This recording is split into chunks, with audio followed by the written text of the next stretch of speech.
हे माताओं, प्रातः है दोपहर जब भी अपना चूल्हा आप जलाती हैं, एक तांबे का इतना बड़ा सा पात्र रखो घर में। उसमें आम्र की लकड़ी, आम की लकड़ी या गौ माता के गोबर के उपले, जैसे ही पहली रोटी आप बनाते हैं तो सबसे पहले आप क्या करें, उस पात्र में अग्नि जलाएं, उसमें 5 आहुति डालें, देवताओं के लिए डाल दें, कुछ पितरों के लिए डाल दें, फिर एक रोटी गौ माता के लिए निकाल दें, फिर अपने घर की रसोई शुरू कीजिए। जिस घर में भगवान अग्नि नारायण प्रसन्न हो जाएं, उस घर की चमक सूर्य भगवान से भी ज्यादा हो जाएगी। अग्निदेव प्रसन्न हो जाए। मैं बड़ा बड़भागी हूं, 365 दिन अग्नि देवता का दर्शन होता है, क्योंकि मैं रोज हवन करता हूं, यज्ञ करता हूं। सुबह 9:30 बजे लोग मुझे मिलने को बाहर गेट के बाहर होते हैं। उस समय हमारे यहाँ से कोई बच्चा मेरा हवन कुंड लेकर के बाहर निकलता। आज कोई मुझे सज्जन बोल रहे थे, कहते महाराज जी हम तो 11 बजे भी आ जाते, लेकिन हम 9:30 बजे इसलिए आए हैं क्योंकि 3 दिन से हमें पता लगता है कि आपका हवन कुंड गेट के 9:30 बजे ही बाहर निकलता है, तो नाक को बहुत खुशबू मिलती है। हम मैनपुरी से आते हैं और हमने भी हवन करना शुरू कर दिया। यज्ञ वही विष्णु, यज्ञ तो साक्षात भगवान का रूप है। इसमें आस्था रखिए, श्रद्धा रखिए और अग्नि देवता को 11 रोज दीजिए। ये सीधे थरिया दिखा देना, ये तो आलसियों ने शुरुआत कर दी थी, नहीं तो पूर्व में जो भगवान को भोग लगता था, जिसमें उपला जला करके, कंडा जलाकर उसमें घी डालकर, इसको कहते थे ना 11 भगवान ने ली है। 11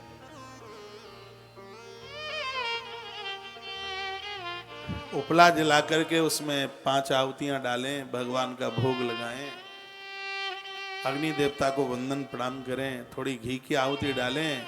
आप 8 ही दिन में अपने घर की रौनक देखिए। आपको हम जैसे लोगों के पास समस्या का समाधान मांगने के लिए जाना ही नहीं पड़ेगा, सगरी समस्याओं का समाधान हो जाएगा।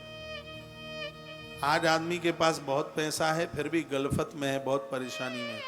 पहले लोगों के पास पैसा नहीं था, इतनी परेशानियां नहीं थी जितनी आज है। पहले आदमी शगुन से जीता था, चेहरे पर मुस्कुराहट होती थी। शाम को सब एक जगह आग जला करके गांव के 10-5 लोग बैठे रहते थे, 10-10 बजे तक बात करते रहते थे। आज तो 7 बजे सगरे अपनी अपनी पत्नी के कमरे में घुस जाते हैं। दुनिया के साथ क्या बैठेंगे, मम्मी पापा के पास बैठने के लिए टाइम नहीं है उनके पास। उस समय का एक समय था तो पैसा नहीं था, व्यवहार था, विचार थे, जीवन जीने में सुकून मिलता था। वो सब आज खोता सा जा रहा है। मेरी प्रार्थना है जो मैं कर रहा हूं वो आप भी शुरू कर दें। अग्निदेव का नित्य दर्शन कीजिए। मैं आश्रम में होता हूं तो सुबह ही सुबह पीछे गौशाला में दर्शन करने को निकलता हूं। आश्रम में भी एक छोटी सी गैया है जिसमें लगभग 100 गैया है आश्रम में, छोटी सी गौशाला। गुरुकुल चलता है आश्रम में, तो दूध दही खरीदना ना पड़े तो एक छोटी सी गौशाला आश्रम में भी है। आश्रम को दूध दही घी खरीदना नहीं पड़ता, उससे ही काम चलता है। आश्रम का नियम है वहाँ रिफाइंड नहीं चलती। लंबे समय से रिफाइंड को बैन लगा रखा है। सब शुद्ध देसी घी में, कुछ बिकता नहीं है गौशाला में, ना दूध बिकता, ना दही बिकता, ना घी बिकता। गौशाला के आसपास के जितने भी ग्रामीण क्षेत्र हैं, यदि वहाँ कहीं बेटियों की शादी है और लोग वहाँ आ जाते हैं तो दूध दही मट्ठा जो भी कुछ है वो सब फ्री बेटियों की शादी के लिए समर्पित किया दिया जाता है। उनसे कुछ भी नहीं लिया जाता। पूरा दूध है, दही है, छाछ है, मट्ठा है, वो सब उनकी शादी में लगता है। यही सौभाग्य, यही भाग्य। बेटियों के प्रति मेरी बड़ी श्रद्धा है। आपकी बेटी मुझे आपसे भी ज़्यादा प्यारी है, क्योंकि मैंने ग्रंथों में इन बेटियों की महिमा पढ़ी है। मैं बेटियों से कभी पाम नहीं छुपाता। हाँ, जिस किसी कन्या ने दीक्षा ली है वो बात अलग है। बेटियों से कभी भी चरण मत छुपाओ। इस धरती की एक बहुत बड़ी शक्ति है कन्या। जिस धरती पर कन्या मुस्कुराती है उस धरती का भाग्य कभी बंद नहीं होता, उदित ही रहता है। बेटियां तो बहुत पूज्य हैं। तो सुबह में जब गौशाला में जाता हूँ तो इधर सुबह भोर में जल्दी आश्रम के रसोई का चूल्हा जलता है।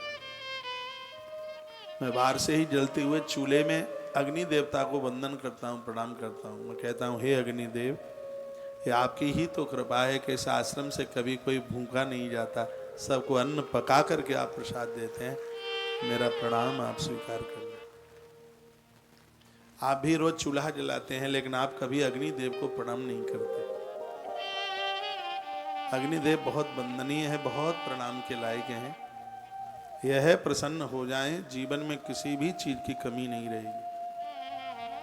अग्निदेव को आग जलाकर 5-7 मिनट रोज उनके पास बैठिए, चेहरे की चमक बढ़ जाएगी। मैंने अपने चेहरे पर कभी कोई क्रीम नहीं लगाई, कभी, हाँ भगवान की व्यासपीठ से सत्य है, कभी कुछ नहीं लगाया, लेकिन मेरा मूड़ा तुमसे ज्यादा ही चमक रहा होगा, कम नहीं है। मेरा सावन 6-7 महीना चलता है, साल भी चल जाता है। एक आध महीने में एक आध बार लगाता हूं बस। ये लीपा पोती तो कभी करी नहीं, कभी नहीं करी। ग्रंथ मेरे सामने है, सत्य है। ये बच्चों को पूछ लेना, ये बच्चे रहते हैं मेरे साथ। लेकिन अग्निदेव का पुजारी हूं। आधा घंटा रोज अग्निदेव भगवान के सानिध्य में बैठता हूं, डेली बैठता हूं। उनके सामने बैठ के 3 बात कहता हूं, हाथ जोड़ के। मेरा हवन पूरा हो गया होता है तब 3 बातें बोलता हूं उनको, हाथ जोड़ के कहता हूं, असतो मां सदगमय, तमसो मां ज्योतिर्गमय, मृत्युर्मां अमृत गमय। मैं उन्हें कहता हूं कि हे प्रभु, मुझे हमेशा असत्य से सत्य की तरफ ही लेके चलना। दूसरी बात कहता हूं, मुझे अज्ञान से ज्ञान की तरफ लेके चलना। और तीसरी बात अग्नि देवता को कहता हूं कि मुझे मृत्यु से अमरता की तरफ लेके चलना। 3 बातें अग्नि देव को रोज बोलता हूं। इस भगवान की बड़ी कृपा है, मैं इनका पुजारी हूं। हम मेरी व्यासपीठ को फॉलो करते हैं और 30 महीने से तो आप ऐसे लग के कथा सुन रहे हैं, आप मेरी बहुत बातें मानते हैं। तो एक बात यह है भी मान लीजिए, 8 दिन में, 15 दिन में या रोज 10-5 आहुति भगवान के नाम की डालिए।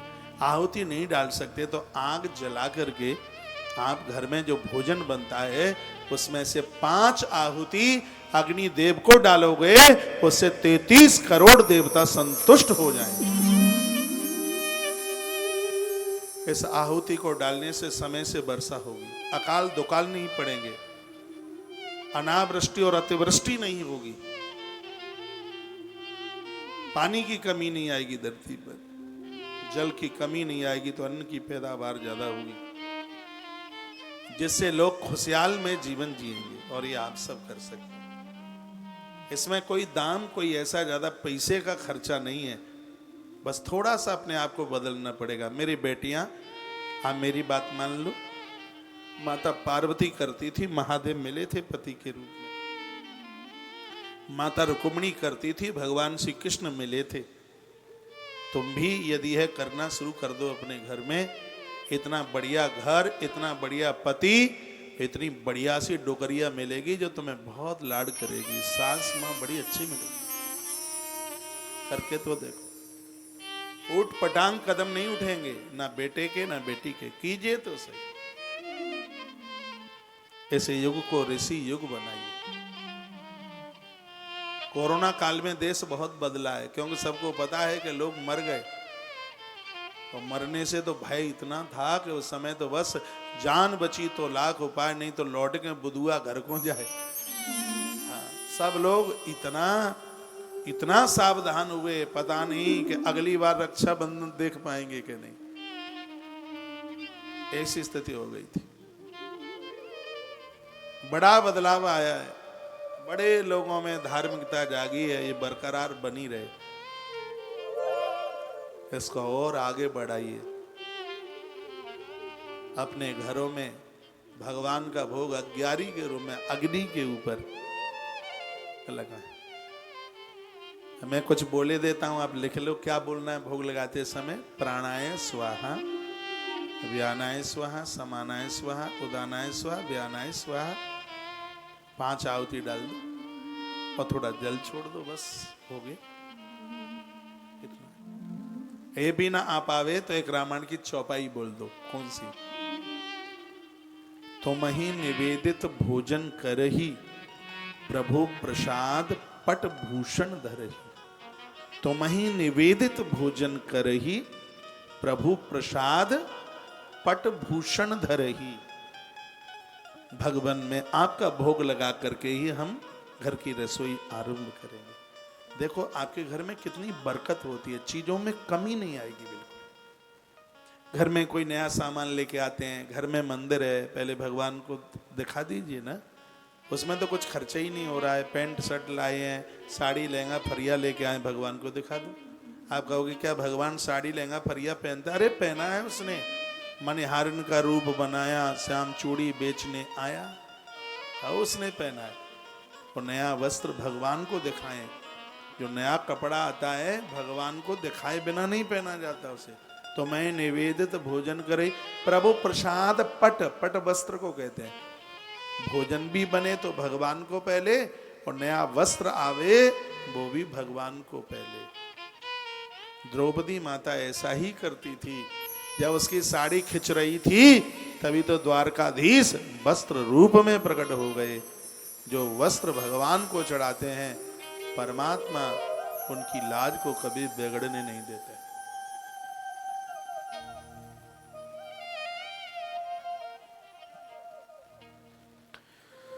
बोलिए बांके बिहारी लाल की, श्री हनुमान जी महाराज की जय जय जय।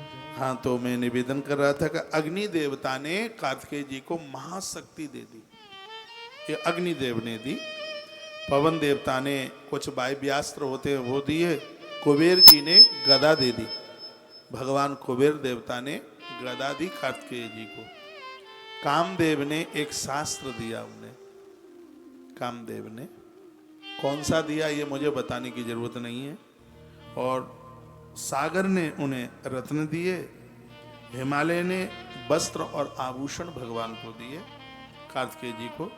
पार्वती मैया ने चिरंजीव होने का आशीर्वाद दिया। माताओं के पास पैसा पैसा नहीं होता है। सुन लो सुन लो सुन लो सुन लो, कोई बात नहीं है। कभी भी ये बच्चे ये रूठे नहीं माता से। ये रूठ जाते हैं कि माँ हमें तो कुछ देती ही नहीं है। ये सिर्फ पुराण में लिखा है, माता का तो आशीर्वाद ही काफी है। इसके तो आशीर्वाद में ही सब कुछ है। मैंने एक बेटी को विदा होते देखा। माँ उसको विदा कर रही थी। पुरानी बात है। उसने अपने साड़ी के छोर में से गांठ खोली। उसमें 2 की नोट लाल वाली पहले चलती थी, अब नहीं।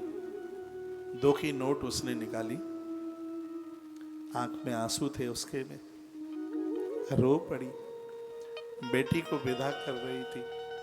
इधर उधर उसने देखा, मुझे कोई नहीं देख रहा है। 2 की नोट उसने बिटिया के हाथ में रखे और हाथ ऊपर से यूं दबा और दिया। बेचारी माताओं के पास कहाँ गड्डियां होती हैं। थोड़ा बहुत कहीं जोड़ जाड़ लेती है, छुपा के रखती है। कभी दाल की मटकी में रख देगी, कभी तकिया की खोल में रख देगी, कभी चारपाई के नीचे पटक देगी। बहू झाड़ू लगाते लगाते रूमाल हाथ में लग जाए तो बेचारी बोलती भी नहीं है कि रूमाल मेरा था। नोटबंदी में तो बेचारियों का सभी चला गया, कुछ बचा ही कहाँ। बहुत बड़ा त्याग है, बहुत बड़ा त्याग। मैंने एक माता को देखा जो अपनी बेटी को विदा कर रही थी। 2 की नोट हाथ में रखी, हाथ ऊपर से यूं दबा दिया। बेटी ने कहा माँ सब कुछ है, तू परेशान होगी, रहने दे। बूढ़ी माँ रो पड़ी और कहने लगी बेटा हम तो गरीब हैं, क्या है हमारे पास, तू अच्छे घर में गई है। बेटा ये पैसा नहीं है, ये मेरा दुलार है, ये मेरा स्नेह है। माता पिता का तो संपत्ति नहीं, संपदा के भूखे मत बनिए। उनका दुलार लेते रहिए, उनका स्नेह लेते रहिए। बहुएं अपने पियर जाती हैं, सास माँ बड़ी नोट नहीं दे पाती, उसके पास होता ही नहीं, तो इनका मुंह लटक के तुमड़ा हो जाता है। आज ऐसा कौन सा पति है जो अपनी घरवाली को नहीं देता? माला माल तो अपने पति से लीजिए ना, वो डोकरी कहां से देगी तुम्हें? वो बुढ़िया उसके पास कहां से आएगा देने के लिए? बहनें रूठ जाती हैं। इनका आशीर्वाद लीजिए, इनके आशीर्वाद में बहुत बड़ी ताकत है, करुणा है। माता पार्वती ने कार्तिकेय को पैसा नहीं, आशीर्वाद दिया। कहा बेटा युग युग जियो, मेरे पुत्र की दीर्घायु हो, मेरे बेटे की लंबी आयु हो। ये आशीर्वाद सुनकर के देवताओं की आंखें भर आई, देवता रो पड़े। ये कथाएं कागज और पन्नों की नहीं, ये कथा घर घर की कथा होनी चाहिए। आज पैसों के लिए वृद्धों को त्रसित किया जाता है। एक बूढ़ा बाप पूरी जीवन भर 40-50 साल नौकरी करता रहा और आज के बच्चे कह देते हैं पापा तुमने हमारे लिए क्या किया? सोनू के पापा ने 3 प्लॉट दिए हैं सोनू को, तुमने हमारे लिए क्या दिया? उस समय एक बूढ़े पिता को भारी कष्ट होता है। एक माता पिता पूरा जीवन भर अपने लिए कुछ भी नहीं करते, वो अपने लिए जिंदगी नहीं, वो बच्चों के लिए जीवन जीते हैं। इतना कर्जा ले ले करके पढ़ाते हैं, सोचते हैं जो हम नहीं कर पाए वो हमारे बेटे कर दे, हमारे बच्चों को किसी के सामने हाथ ना फैलाना पड़े। और यही बात सोचते सोचते वो बूढ़े हो जाते हैं। और जब इस वृद्धावस्था में ढलती हुई उम्र में जब बच्चे उनको ऐसे उलाहना देते हैं तो बेचारे वो माता पिता दोनों बैठ करके बड़े फूट फूट करके रोते हैं, उन्हें भारी कष्ट होता है। और मैं कहूँगा जिनके माता पिता इस धरती पर प्रसन्न है, कुबेर का भंडार उसके घर में गड़ा हुआ है, उसके पास कोई कमी नहीं। जिस समय माँ जगदम्बा ने, पार्वती ने कार्तिकेय के सिर के ऊपर हाथ रखा, कहा बेटा मेरे पास तो संपत्ति नहीं, मेरे पास तो आशीर्वाद। बालक कार्तिकेय आज माँ की गर्दन से लिपट गया। माँ ने बड़ा दुलार किया। ग्रंथ में वर्णन है माता पार्वती ने चिरंजीव होने का आशीर्वाद दिया। लक्ष्मी मैया ने बड़ा सुंदर सा हार कार्तिकेय के गले में पहना दिया, बड़ा सुंदर सा हार प्रदानित किया। शिव जी ने कैलाश पर आज एक बहुत बड़ा आनंद उत्सव मनाया, जिस उत्सव में बहुत भारी भीड़ थी। देवताओं को कहा भोलेनाथ ने, आज मैं भारी प्रसन्न हूं और तुम हमसे कोई वरदान मांग लो। देवताओं मांगो तुम्हें क्या चाहिए? तो देवता तुमसे भी क्या मांगते हैं मालूम है? देवता आपसे भी मांगते हैं। कौन कहता है भगवान नहीं मांगता? केवट चरित्र इसी में तो ही है। कभी कभी भगवान को भी भक्तों से काम पड़े। जाना था गंगा पार प्रभु, केवट की नाव चढ़े। कौन कहता है कि ईश्वर को नहीं मांगना पड़ता? भगवान को मांगना पड़ता है, देवताओं को मांगना पड़ता है। शंकर ने कहा मांगो, तो देवता मांग रहे थे। देवताओं ने कहा हमारी मांग इतनी सी है, आप अपने पुत्र को हमारे काम में लगा दो। ईश्वर भी आपको कहता है कि आप अपने पुत्र को हमारे काम में लगा दो। भगवान के काम क्या है? गौ ध्वज धेनु देव हितकारी। भगवान के काम है गैया की रक्षा, देवताओं की रक्षा, समाज की रक्षा, प्राणियों की रक्षा। ये भगवान के काम है।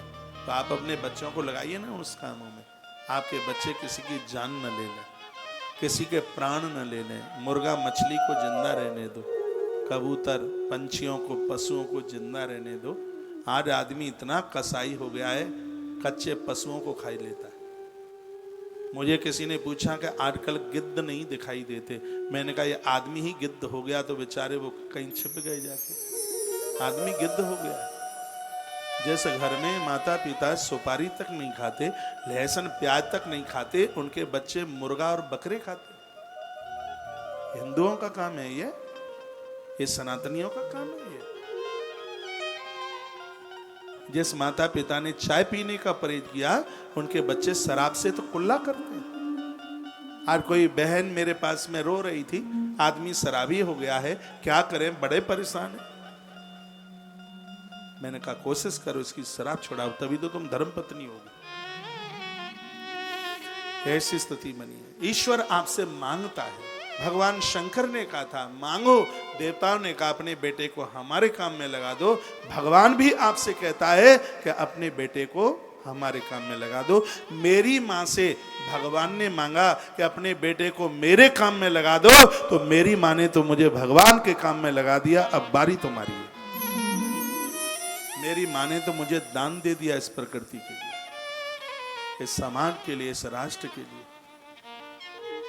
मैंने उस माँ को आंसू पहुंच करके कहा था, मेरे लिए तू कभी आंसू मत बहाना, मेरे लिए तू मत रोना। इस जन्म में तेरी सेवा नहीं कर पाऊंगा तो फिर जन्म लूंगा अगले जन्म में। हे माँ, ऐसा आशीर्वाद देना, इस प्रकृति के लिए मैं निष्ठा से कुछ करके जाऊं। मैं अपनी माँ को बंधन करके व्यासपीठ पर बैठता। वो बहुत सीधी है, वो बहुत बोली है, मेरी तो मुलाकात नहीं होती, लेकिन मैं हृदय से उसके प्रति बड़ी श्रद्धा रखता हूँ। और सत्य यही है कि उसने मुझे इस प्रकृति के लिए, इस राष्ट्र के लिए, इस समाज के लिए दान रूप समर्पित कर दिया। आप अपने बच्चों को भगवत कार्य में लगाइए, भगवान के काम में लगाइए, ईश्वर के कार्य में लगाइए, वही जीवन सार्थक होगा। मां सुमित्रा क्या कहती है, एक चौपाई देखें। माता सुमित्रा, माता सुमित्रा ने कहा था, जिसकी आंख में आंसू थे, रो रही थी, और जगत की संपूर्ण नारी को उसने ये ज्ञान, ये धर्म दिया। पुत्रवती जुवती जग सोई, पुत्रवती जुवती जग सोई, रघुवर भगतु जासु सुत होई। पुत्रवती जुवती जग सोई, रघुवर भगतु जासु सुत होई। पुत्रवती जुवती जग सोई, रघुवर भगतु जासु सुत होई। मां सुमित्रा कहती है, धरती पर वही माता पुत्रवान है जिसका बेटा भगवान का भगत हो, और जिस नारी का बेटा भगवान का नहीं बना, नतर बांझ बल बाद बिहानी शब्द लगा। ब्याई शब्द पशुओं के लिए आता है। अच्छी मां बनी है, अच्छे पिता बनी, तो तब होगा जब देवता आपसे मांगते हैं कि अपनी संतान को हमारे काम में लगा दो, तो उनको भगवती कार्यों में, अच्छे कार्यों में लगा। गांव में वृद्ध हैं, बूढ़े हैं, किसी के शादी विवाह होता है, पहले आप देखते थे गांव में शादी विवाह होते तो गांव के लोग ही आके चकला बेलना और लेके आते, पूड़ियां बन रही है, सब्जी बन रही है। बाहर के लोगों को तनख्वाह वाले बुलाने की जरूरत ही नहीं पड़ती। आज तो आदमी कलिंदे की तरह फट जाता है जब दूसरे के यहाँ कोई अच्छा काम होता है, इतना जलन होती है, इतना जलता है। इस कथा को देखकर दिनेश चंद पाठक जी से बहुत बड़े परसेंट में लोग खुश होंगे। मुझे मिलते हैं ना, कहते हैं महाराज जी पाठक जी का कितना धन्यवाद करें, आपको बुलाकर जिन्होंने हमें कथा सुनवा दी है। एक तो सज्जन परसों कह रहे थे कि हमारी उम्र उनको लग जाए। कोरावली के थे, मुझसे मिलके गए, रोज आते हैं कथा में। हो सकता है कि कुछ ऐसे भी हों जिनका ब्लड प्रेशर बढ़ता हो कि इतना पैसा कहां से आया है, इतना बड़ा आयोजन। हो सकता है एकादशी ना करते हों और इस समय एकादशी अपने आप ही हो रही हो, ऐसा भी हो सकता है। कोई अच्छा करे, कोई बढ़िया करे, खुशी होनी चाहिए, अति प्रसन्नता होनी चाहिए। पूरा क्षेत्र आज कथा में आ रहा है कितना सुंदर लग रहा है वातावरण। परमात्मा के चरणों में प्रार्थना करूंगा कि ऐसे अवसर यहाँ के क्षेत्रवासियों को सदैव प्राप्त होते रहे, मिलते रहे। आप सब दिन दुना रात्रि चौगने के रूप में उभरे, परमात्मा से मेरी प्रार्थना। एक बात की प्रार्थना आपसे करके जाऊंगा, आप अपने बच्चों को नैतिक कार्यों में, अच्छे कामों में लगाइए, चाहे बेटा हो चाहे बेटी। आज भगवान शंकर को देवता बोले, आप अपने बेटे को हमारे काम में लगा दो। तारकासुर बहुत परेशान किए, हम आपके पुत्र को सेनापति बनाना चाहते हैं। देवराज इंद्र ने माथे पर प्रथम तिलक किया, कुमार कार्तिकेय को देवताओं का सेनापति बना दिया गया। कार्तिकेय सेनापति बने।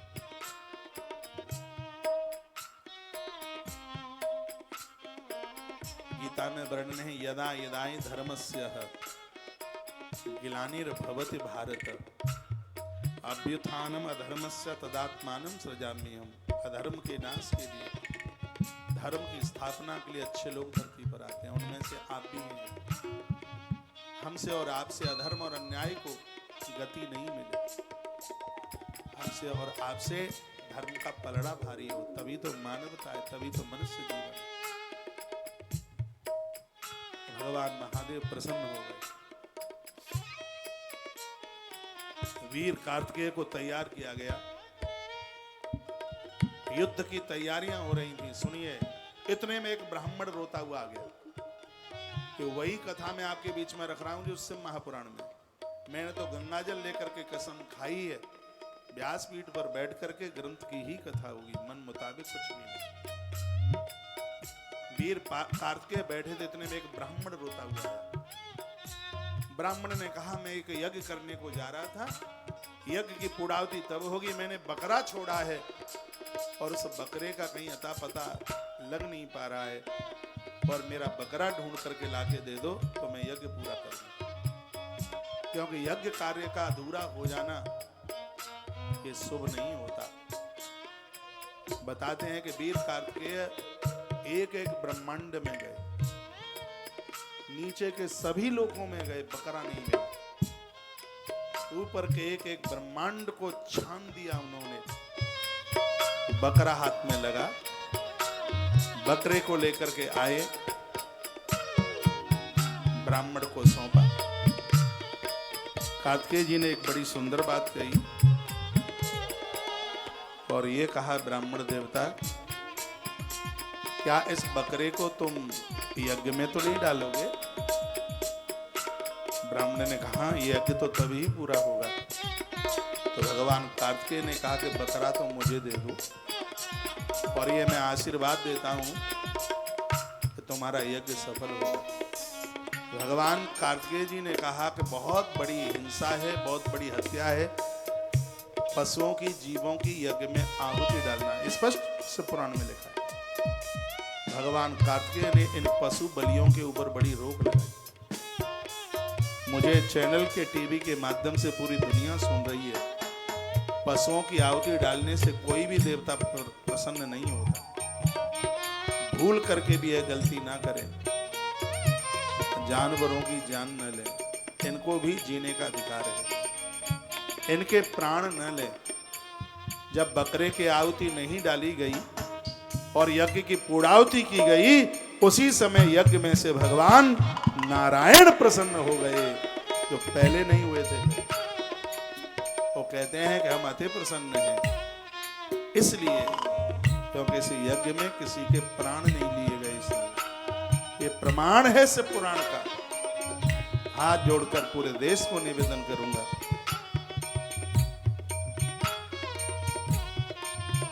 किसी भी देवता को प्रसन्न करने के लिए किसी जीव की जान मत ले लेना। और हमें ऐसे देवता की पूजा नहीं चाहिए जो लोगों के प्राण लेकर के प्रसन्न होता हो।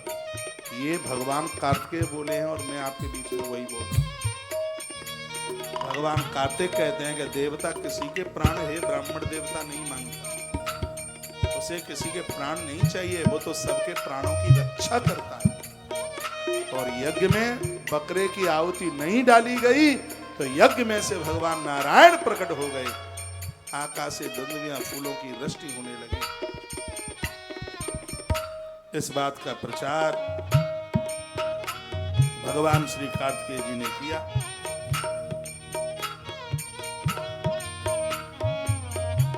तत्पश्चात आज सागर के किनारे युद्ध की तैयारियां हुई। ये आप शिव कथा सुन रहे हैं। शिव कथा जहां पर होती है और जनता सुनने आती है, नर्तन पाकर नई कथा सुनी, उनकी उम्र यूं ही चली जाती है। उनका तो जीना ना जीना एक बराबर है। जहां जहां भगवान की कथा हो दौड़ पड़ी। बताते हैं कथा स्थल घर से जितना ज्यादा दूर होता है श्रोता को उतना ही ज्यादा पुण्य मिलता है, क्योंकि हर एक पग पर एक एक अश्वमेध यज्ञ करने का फल प्राप्त होता है। जो दीवाल के पीछे वाले हैं उनसे भी ज्यादा फल उन्हें मिल रहा है जो बहुत दूर से चलकर इस कथा में आ रहे हैं। छत्तीसगढ़ तक के लोग यहाँ कथा में आए, मुझे आज मिलके गए। कितना दूर है छत्तीसगढ़? रायपुर, बिलासपुर, तो वहां का श्रोता यहाँ पर बैठा, बहुत दूर दूर का श्रोता है। यहाँ नोएडा से बैठे हुए। खतौली कहाँ पड़ती है? खतौली कहाँ है? खतौली तक के श्रोता आज यहाँ आए। कथा में खतौली तक का श्रोता। मुझे परिचय दे रहे थे वो अपना, ये तो मैं पूछ नहीं पाया खतौली कहाँ है। हरिद्वार वाले रोड पे वो तो नहीं है खतौली? बहुत दूर दूर से श्रोता चल के आए। बोलिए भक्तो वत्सल भगवान की जय। श्री हनुमंत बलवंत महाराज की जय हो। आपके आनंद की जय हो। जय जय श्री राधे जय जय श्री राधे। ये जिंदगी मिली है दिन 4 के लिए। बहुत लंबा जीवन नहीं है। जैसे हाथ में से बालू खिसक जाती है, जीवन ऐसे खिसक रहा है। इसलिए सावधान कर लो सो काम, जल्दी जल्दी निपटा लो। बेटियों को जल्दी ससुराल भेज दो, घर में जल्दी बहू लेके आ जाओ और आप होलो फ्री और वृंदावन आ जाओ, तुलसी तपोवन मठ। हाँ, वहीं कथा सुनो भगवान की। मैंने इतनी स्पीड में कथाएं करी हैं, बहुत जल्दी विराम दूंगा कथाओं को। अभी शहर शहर गांव गांव जाकर कथा सुना रहा हूं। अभी मैं तुम्हारे पास आ रहा हूं, वो तो बदला है, फिर आपको वहीं आना पड़ेगा। कथा वहीं होगी। कथा तो अंतिम श्वास तक करूंगा सब। हाँ, भगवान की तो वाणी में तो भगवान को कहूंगा, जब यह जीव ना कुछ तेरा नाम लेने के लायक रहे तो धरती पर फिर रहने का कोई मतलब नहीं। इतना बड़ा आश्रम ये टीवी पर आप देख रहे हैं, इसमें 1000 कमरा बन रहा है।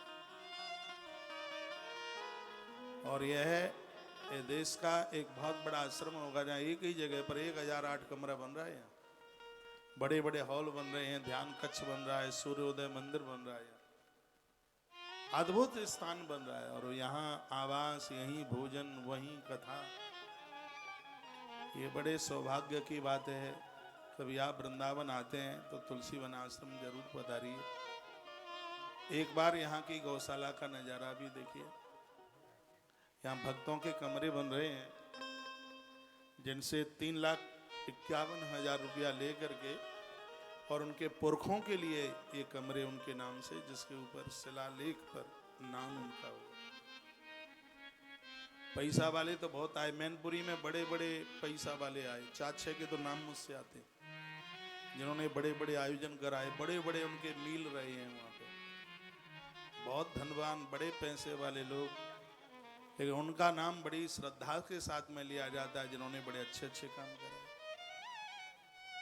इस क्षेत्र में ऐसे भी लोग हुए होंगे जो चौथ लेते रहे हों, लोगों की संपदा हड़पते रहे हों, लोगों के मकान दुकान हड़पते रहे हों, जिस दिन मरे होंगे लोगों ने दिए जलाए होंगे कि ये खूब मर गया, ऐसे भी लोग रहे होंगे।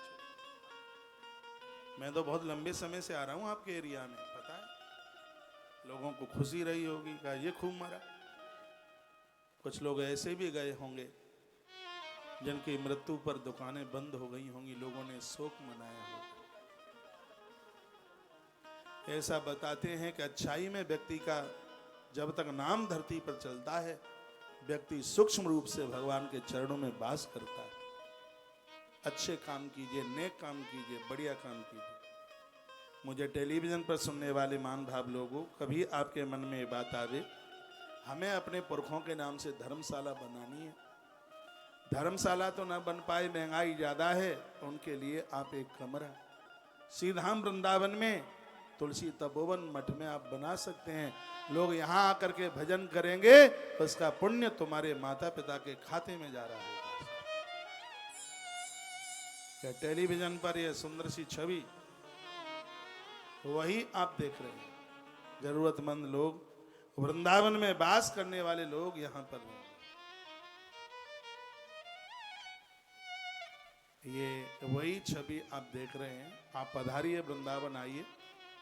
नए साल में आप सभी सादर आमंत्रित हैं, वृंदावन पधारिए। 1-2 जनवरी को हम वृंदावन में हैं और भारत का इतिहास 2 दिन का कार्यक्रम नई साल में 1 जनवरी 2 जनवरी सुनिए। बसंत पंचमी 26 जनवरी की है।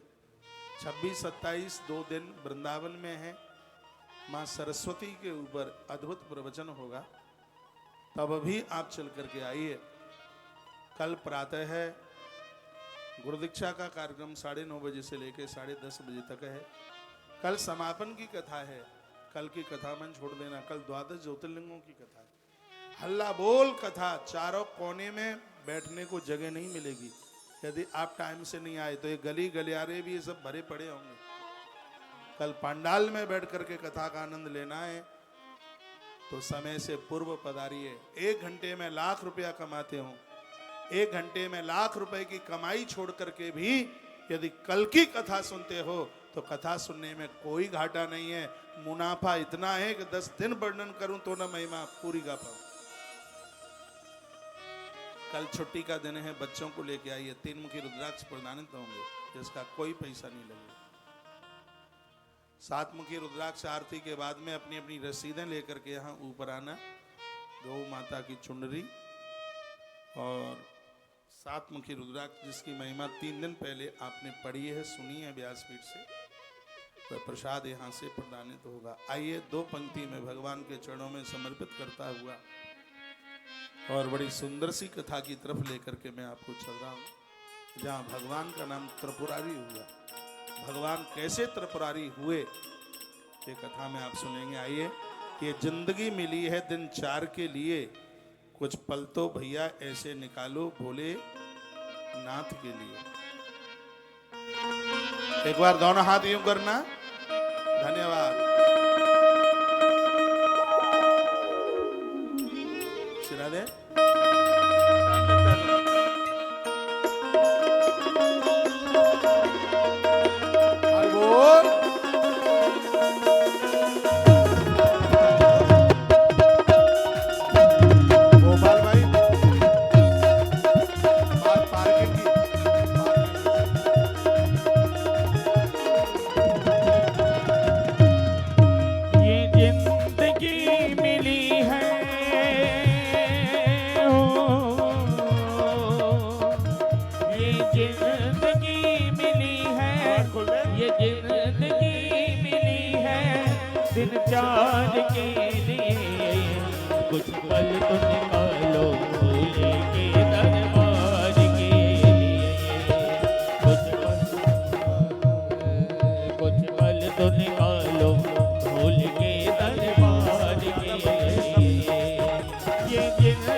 कुछ पल तो निकालो भोले के दरबार के लिए, कुछ पल तो निकालो भोले के दरबार के लिए।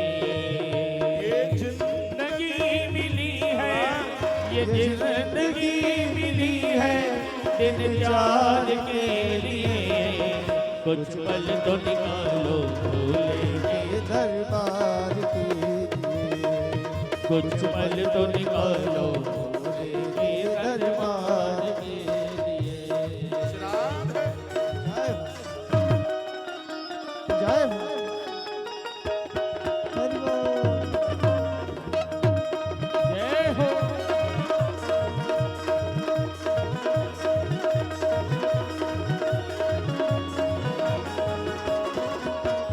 हरि बोल।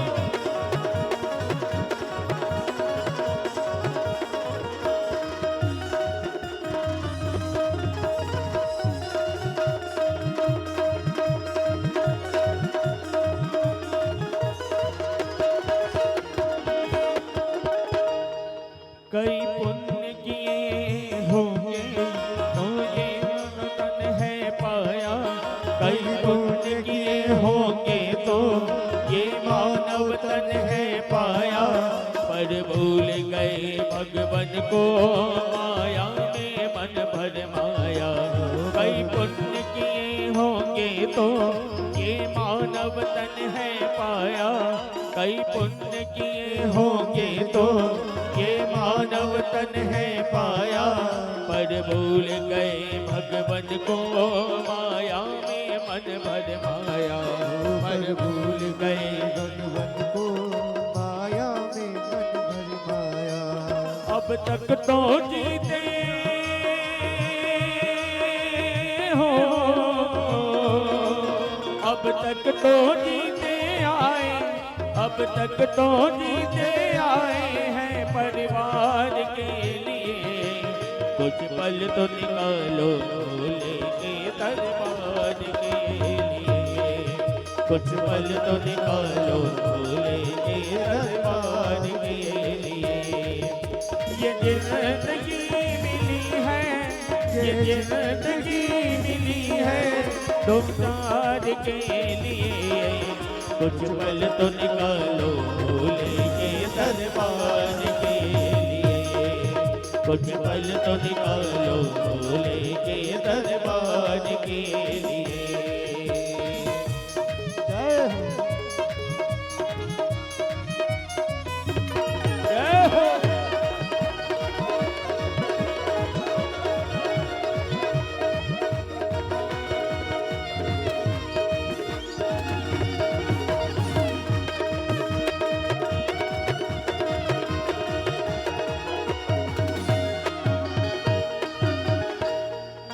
तूने पाई पाई जोड़ी, तूने पाई पाई जोड़ी, कोई कमी कहीं ना छोड़ी, तूने कोई कहीं ना छोड़ी, तूने पाई पाई जोड़ी, कोई कमी कहीं ना छोड़ी, पर संग संग मेले रे ना जाए भूटी कौड़ी, पर संग में सुन ले तेरे जाए ना भूटी कौड़ी। तूने पाई पाई जोड़ी, कोई कमी कहीं ना छोड़ी, तूने पाई पाई जोड़ी, तूने कमी कहीं ना छोड़ी, पर संग में सुन ले तेरे ना जाए भूटी कौड़ी, पर संग में सुन ले तेरे ना जाए भूटी कौड़ी। कुछ धर्म पुण्य हो, कुछ धर्म पुण्य को जोड़ो, कुछ धर्म पुण्य को जोड़ो उस पार के लिए, कुछ पल तो निकालो भोले के दरबार के लिए, कुछ पल तो निकालो भोले के दरबार के लिए। ये जिंदगी हो, ये जिंदगी मिली है, ये जिंदगी मिली है दिन चार के लिए, कुछ पल तो निकालो भोले के दरबार के लिए, कुछ पल तो निकालो भोले के दरबार के लिए, ये पल तो निकालो भोले के दरबार कुछ पल तो निकालो भोले के दरबार के लिए, कुछ पल तो निकालो भोले के हो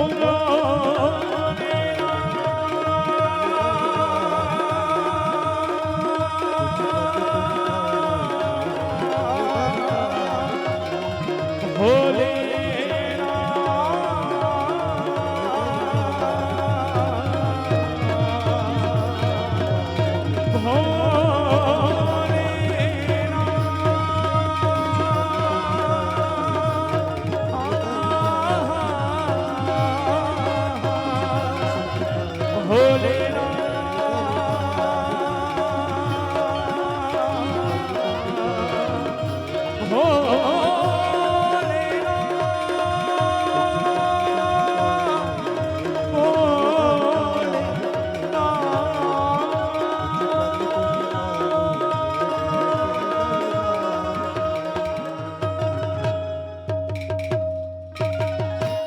कुछ पल तो कालो भोले के दरबार के लिए, ये जिंदगी मिली है, ये जिंदगी मिली है दिन चार के लिए, कुछ पल तो निकालो भोले के दरबार के लिए, कुछ पल तो निकालो भोले के दरबार के लिए, कुछ पल तो निकालो भोले के दरबार के लिए, कुछ पल तो निकालो भोले के दरबार के लिए। बोले भक्त वत्सल भगवान की जय हो। जो भी लोग मोबाइल चलाते हैं और तुलसी तपोवन यूट्यूब चैनल देखते हैं, 6 लाख में लगभग 177 सब्सक्राइब कम है बस। इतने बड़े पंडाल में 177 सब्सक्राइब बढ़ाते हुए और 6 लाख आज पूरे हों, तो यहाँ से संगत ध्वनि हो अपने अपने मोबाइल में तुलसी तपोवन यूट्यूब चैनल निकाल के और उसको चैनल को सब्सक्राइब जरूर कीजिएगा, बाहर सुनने वाले भी और पंडाल में बैठने वाले लोग भी। बोलिए बांके बिहारी लाल की जय। श्री हनुमंत बलवंत महाराज की जय परम कल्याणी गैया मैया की जय हो। जय जय श्री राधे श्री राधे श्री राधे। धन्यवाद। काफी भाई बहन ने अपना अपना मोबाइल खोल लिया है, गूगल में जाकर उस पर लिखना तुलसी तपोवन यूट्यूब चैनल, तो ये जो कथा चल रही है ये उसमें आपको चलती हुई दिखेगी। सब्सक्राइब रेड अक्षरों में उसको दबाना, फिर उसमें एक बेल सी लटक रही होगी, एक बार फिर दबाइएगा, उसके बाद फिर नोटिफिकेशन आपके पास रोजाना आना शुरू हो जाएगा। आप भी इस कथा परिवार के साथ में जुड़ जाएंगे। इसमें पैसा कुछ भी नहीं लगेगा आपका, चिंता न करना। आइए कथा में लौट के आते हैं। सागर के किनारे पर तारकासुर को जीतने के लिए एक बहुत बड़ी व्यवस्था की गई थी, युद्ध की तैयारियां हो गई। तारकासुर उधर से युद्ध के लिए आया और उसने कार्तिकेय को देवताओं के आगे देखा। तो भगवान विष्णु को ललकार करके तारकासुर क्या बोला, इंद्र को ललकार करके क्या बोला, हे विष्णु और इंद्र तुम लज्जाहीन हो गए, इस बच्चे को मरवाने के लिए आए हो, ये मेरे सामने क्या टिकेगा। तारकासुर ये भूल चुका था कि तूने अपनी मौत के लिए मांगा था कि शंकर के बेटे से मरूं। प्रायः लोग अपनी मौत को भूल जाते हैं, सभी भूल जाते हैं। यदि आदमी को मृत्यु याद रहे तो वो खोटे काम ही नहीं करेगा। शंकर से, ब्रह्मा जी से इसने वरदान में मांगा था तारकासुर ने, मुझे मारे तो शंकर का बेटा और नहीं तो मेरी कभी मृत्यु ना हो। आज उसने वीर कार्तिकेय को बच्चे के रूप में आगे देखा तो डांटने लगा इंद्र को और कहने लगा तुम्हें लाज नहीं है, तुम लज्जाहीन हो गए, ये वीरों के युद्ध में और एक बच्चे को मरवाने के लिए ले आए थे। तारकासुर कहने लगा, हे विष्णु तुम बड़े छली हो, एक बार तुम परशुराम बन के धरती पर आए और तुमने अपनी मैया की गर्दन काट ली। कहता है, सुजनन्या सृक छिद्देय अवतारे रसाख्य गुरुपुत्रापमान कृतो नेन दुरात्मना कृष्णो भूतान नार्थश दूषिता कुल धर्मता सुति मार्ग प्रत्यज सुविवाह कृतार्थस तथा। कहने लगा, परशुराम बनकर तुमने अपनी माता का सिर काट दिया, गणेश के साथ युद्ध करके तुमने अपने गुरुपुत्र का अपमान किया, कृष्ण अवतार में भी तुमने बड़े खोटे खोटे काम किए। ये तारकासुर कहता, हे इंद्र तुम बड़े स्वार्थी हो। बहुत कुछ यह बोला। विश्वरूप दुजातेर्भी भाग्ने से यद गुरु निकटानि च शीर्षाणि तद्वाद वंशति सुरते। इसने छल और कपट में इंद्र तुमने वृत्रासुर को मारा, तुम कुल कलंकी हो और मेरे हाथों से आज तुम जिंदे नहीं निकल पाओगे। भारी जोर से युद्ध हुआ। तारकासुर ने इतना युद्ध किया कि देवता लोग युद्ध छोड़ छोड़ करके भाग रहे थे। सब कुछ ने परास्त किया। कार्तिकेय जी सबको घेर के लेके आते हैं। देवता क्या कहते हैं, तारकासुर के सामने से जिंदे निकल जाएं, यही हमारी सबसे बड़ी वीरता है, यही हमारी सबसे बड़ी सफलता है। तारकासुर ने देवताओं की वह स्थिति कर दी कि देवता समर में रुक नहीं पा रहे थे। उन्हें कार्तिकेय ने सबको इकट्ठा किया। वीर कार्तिकेय सामने चल करके आए।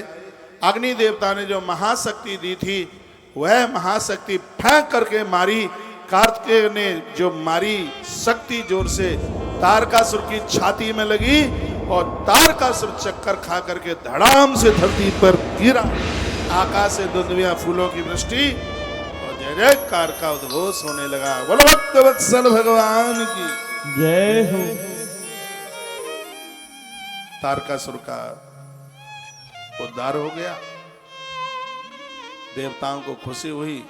तारकासुर कल के प्रवचन में मैंने निवेदन किया है, समाज के कुतर्क का नाम ही तारकासुर। कुतर्क क्या है? भगवान की सेवा करके, भगवान की पूजा करके क्या होता है? मंदिर जाने से क्या होता है? ये सब समाज का कुतर्क है और इसको समाप्त करने के लिए समाज को कार्तिकेय की जरूरत है। कार्तिकेय का मतलब है सम, दम, उपरति, तितिक्षा, श्रद्धा और समाधान। ये 6 गुण समाज में 6 गुणों की स्थापना होनी चाहिए। और कुछ अच्छा होता है तो लोग अति प्रसन्न होते हैं। कार्तिकेय जी ने इतना बड़ा काम कर दिया। इस खुशी में उन्होंने कुछ शिवलिंगों की स्थापना करी। उनके नाम में प्रतिज्ञेश्वर, कपालेश्वर, कुमारेश्वर, ये शिवलिंगों को स्थापित किया। भगवान शिव उनके ऋणी हो जाते हैं। जो भगवान की शिव पिंडियों की स्थापना करते हैं। मनुष्य जीवन मिलाए है, इन हाथों से महादेव की शिव पिंडी, शिवलिंग स्थापित करके जाना बहुत बड़ा पुण्य है, बहुत ही बड़ा पुण्य है। शिव के शिवलिंग की प्राण प्रतिष्ठा कराई जाए। शिवलिंग की प्राण प्रतिष्ठा करने से दुश्मन पराजित हो जाते हैं। राम जी ने रामेश्वर भगवान की स्थापना करके यही तो बता दिया, रावण को जीत लिया। इतनी शक्ति मिलती।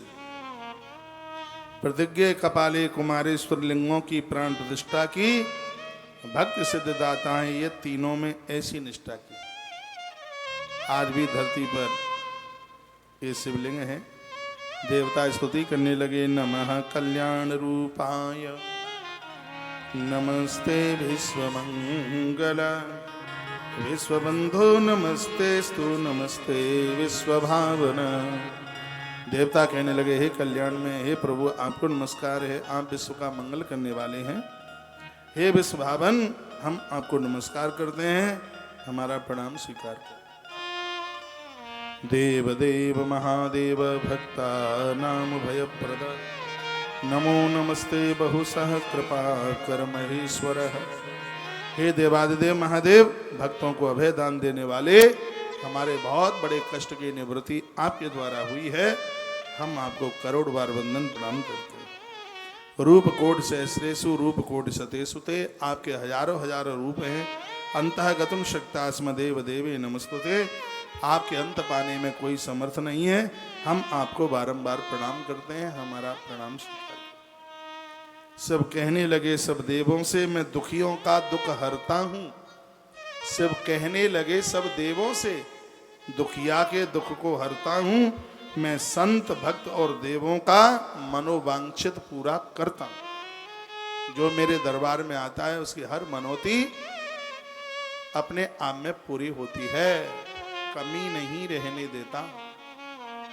ये भगवान महादेव ने अपनी बात बता दी। तो भगवान श्री कार्तिकेय जी महाराज का ये सुंदर सा चरित्र आपने सुना। इस कथा को सुनकर के लोग संयमित हो जाते हैं। संत ऐसा कहते हैं कि जो स्त्री पुरुष भटक गए हैं अपने रास्ते से, बेटा बेटी कोई भी, तो इस वीर कार्तिकेय का ये चरित्र सुनकर के इंद्रियां संयमित हो जाती हैं, इंद्रियों का खोटापन समाप्त हो जाता है।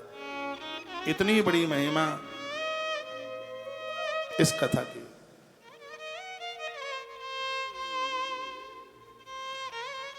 जैसे ही 6 लाख पूरे हो जाएं तो एक बार एक मैसेज लिख करके मुझे बता देना, क्योंकि यहाँ से संखत ध्वनि होनी है। आइए हम भगवान गणेश का आह्वान करते हैं। हाथ जोड़िए मेरे साथ।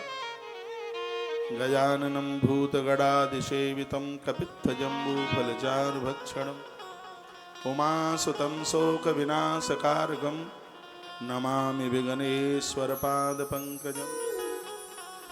ऐसे भगवान गणेश किसी की प्रॉपर्टी, मकान, दुकान किसी ने कब्जा कर लिया हो, खाली नहीं कर रहा हो, बाजार में पैसा मारा जा रहा है और पैसा वापस नहीं आ रहा, कोई बेईमानी कर रहा है, तो हर बुधवार के दिन 21 दूर्वा और घी में थोड़ा सा सिंदूर मिलाकर गणेश जी के ऊपर चढ़ाइए।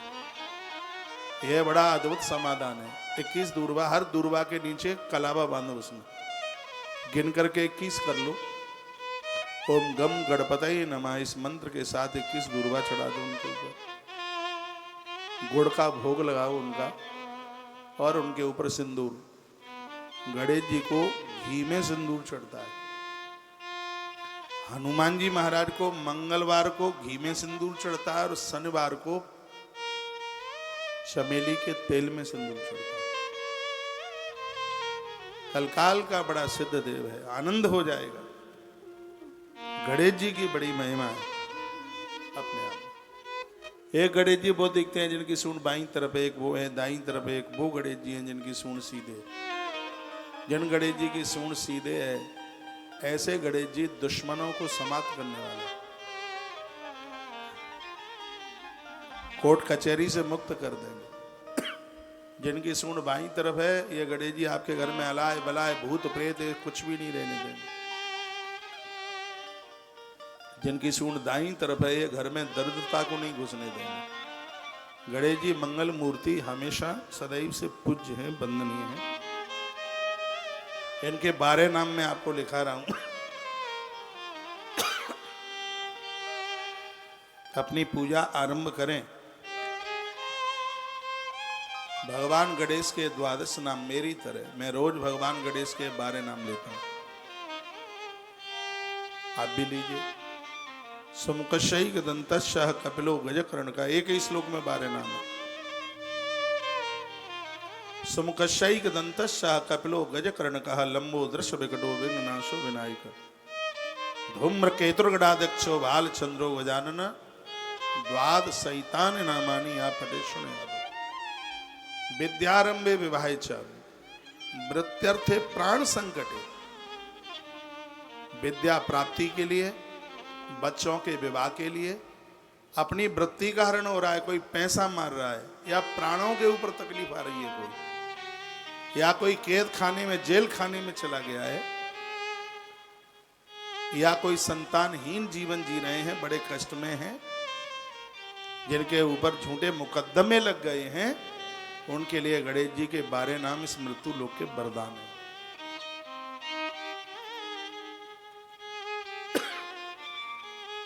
पहला नाम है सुमुख, दूसरा नाम है एकदंत, तीसरा नाम है कपिल, चौथा नाम है गजकर्ण, पांचवा नाम है लंबोदर, अगला नाम है विकट, विघ्ननाशक, विनायक, धूम्रकेत, गणाध्यक्ष, बालचंद्र, गजानन। ये 12 नाम गणेश जी के आनंद कर देंगे। एक बार फिर रिपीट कर रहा हूं। सुमुख शैक, सुमुख एक दंत, सुमुख शैक दंत, कपिल, गजकर्ण, लंबोदर, विकट, विघ्ननाशक, विनायक, धूम्रकेतु, गणाध्यक्ष, बालचंद्र, गजानन। द्वाद शैतान नामानी अपटे सुनयादपि। जो इन 12 नाम को सुनेंगे सुनाएंगे उनके जीवन में विद्यारंभे, बच्चों के पास विद्या आ जाएगी। विवाहेच, बच्चों का विवाह, बेटियों का बेटों का विवाह हो जाएगा। वृत्त्यर्थे, वृत्ति का हर एक बच्चे को पकड़ लो ना, चारों तरफ ये तार बार पड़े हैं, तू तो रहना ही मत यहां बिल्कुल।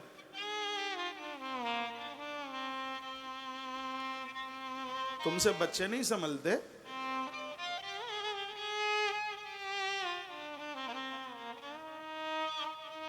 किनका बेटा है? कमरे में बंद करके आ जा, वृंदावन ले चलेंगे।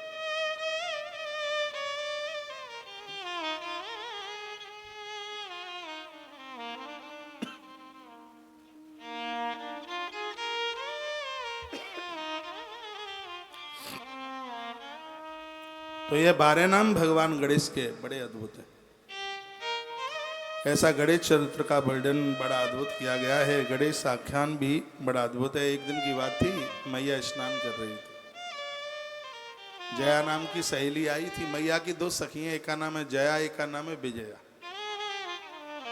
सुन लो, मां पार्वती नहाने को गई थी, इतने में महादेव आ गए। पुरानी बातें थी, घर में कोई बुजुर्ग बड़े आते थे तो खांस के आते, उन्हें खांसी थोड़ी होती थी, फिर भी आते। हम छोटे में कहते थे दादी को, आजकल बाबा जी को खांसी ज्यादा हो गई है जी, जब घर में आते तब खांसते हैं, इनको घर में ही खांसी क्यों होती है? दादी कहती थी इन्हें खांसी नहीं है, घर में बुजुर्ग लोग आते हैं तो वो ऐसे ही खांस के आते हैं, जैसे नारी सावधान हो जाए। बड़ी सुंदर संस्कृति थी। आते हुए सब कुछ है नहीं, लेकिन तब बहुत कुछ था। ये